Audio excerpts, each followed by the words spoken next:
Maconha, bagulho, 420, beck, erva, planta do diabo e biricutico. Esses são nomes dados para uma mesma droga, uma substância alucinógena e psicoativa, extraída de um gênero de plantas conhecido como cannabis, que se subdivide em 3 variedades diferentes: cannabis sativa, cannabis indica e, por fim, cannabis ruderalis. Esses 3 taxons vêm das regiões sul e central da Ásia,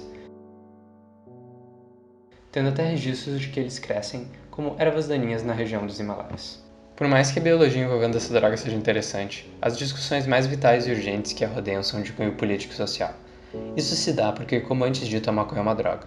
Então, sua legalização e regulamentação estão no núcleo dos debates sobre narcótico, que, no Brasil, ainda não é legalizado. Esses resultados não são surpreendentes, já que todas as drogas fazem mal em certa capacidade a quem as usa. Mas, quando levamos em consideração que outras 2 drogas, tabaco e álcool, são legalizadas, as discrepâncias de risco e legislação entre as 3 drogas nos fazem questionar esse resultado. Uma dessas discrepâncias pode ser bem exemplificada quando comparamos a maconha e o cigarro no quesito de mortalidade causativa.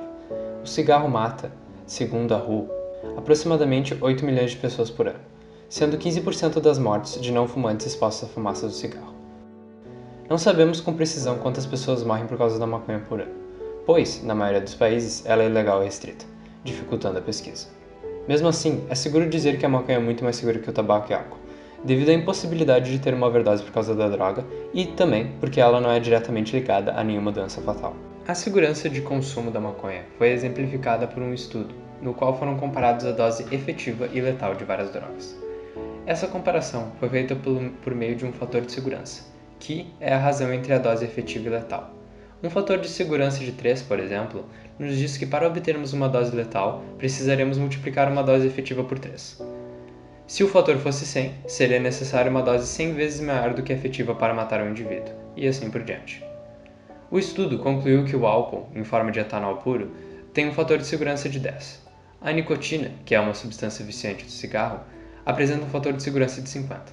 E a maconha possui um fator de segurança de 1000, sendo de longe a mais segura entre as 3. Por mais que a maconha seja das 3 a mais segura para a utilização, levando em consideração apenas o possível óbito do usuário, não é justo compará-las apenas nesse aspecto. Precisamos, portanto, abordar o problema visando também os impactos sociais para ambos o usuário e outros à sua volta. Um estudo no Reino Unido investigou essa questão e chegou à conclusão de que o álcool é a droga mais perigosa em geral, sendo a campeã em dano a outros e perdendo somente para o crack, metanfetamina e heroína em relação ao dano causado ao usuário. Enquanto isso, o cigarro é o sexto da lista de perigo, tendo 1/3 do mal causado ao usuário comparado ao álcool e pouco mais da metade do dano aos outros.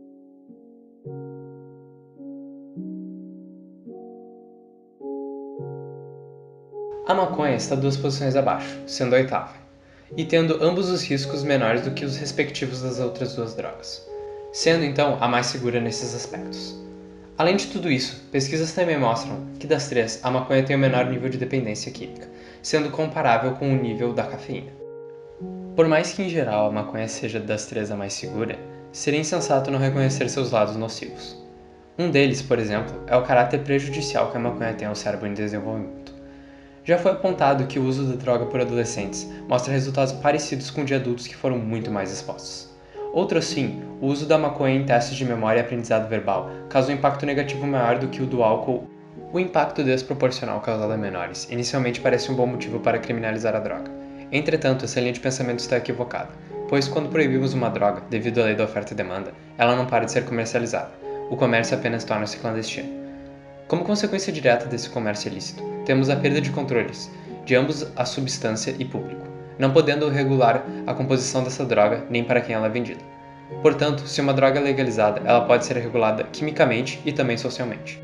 Se um menor fosse encontrado com a droga, seria possível, por exemplo, investigar seus familiares e amigos, descobrindo quem a comprou. Além disso, a legalização combateria o tráfico, já que alguém procurando pela droga dificilmente compraria ela ilegalmente ou irregularmente se tivesse chance de comprá-la de maneira legal.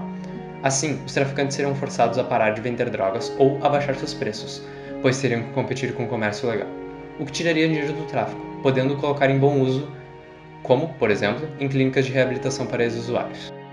Em síntese, a criminalização e preconceito que atualmente vemos em torno da maconha é infundado, pois ela é menos viciante, letal e danosa socialmente em praticamente todas as áreas comparada a outras drogas socialmente aceitas.